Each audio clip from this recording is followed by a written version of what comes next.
الحمد للہ رب العالمین والصلاة والسلام علی سید الانبیاء والمرسلین اما بعد۔ احکام شرعیہ کی منسوخ ہونے کی حقیقت۔ دنیا کی حکومتیں یا ادارے جو اپنے قوانین میں ترمیم اور تنسیخ کرتے رہتے ہیں،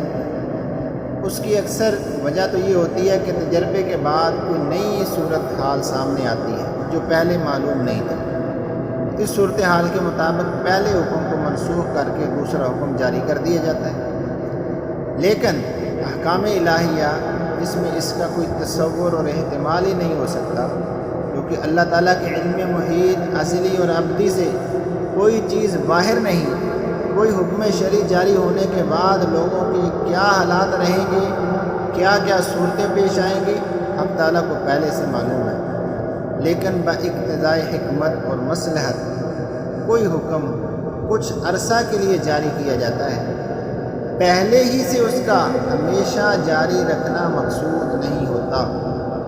بلکہ ایک مدت اللہ کے علم میں متعین ہوتی ہے کہ اس مدت تک یہ حکم جاری رہے گا، مگر اس مدت کا اظہار مخلوق پر بمصلحت نہیں کیا جاتا۔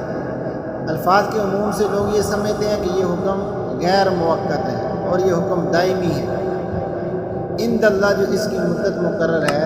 جب وہ مدت ختم ہو کر حکم واپس لیا جاتا ہے تو مخلوق کی نظر میں وہ حکم منسوخی ہوتی ہے،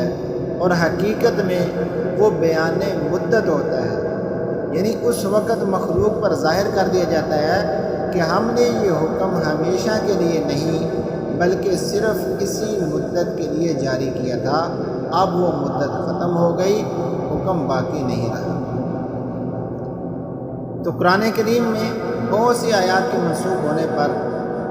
جو عام طور پر یہ شبہ کیا جاتا ہے، میری اس تقریر سے امید ہے وہ شبہ دور ہو گیا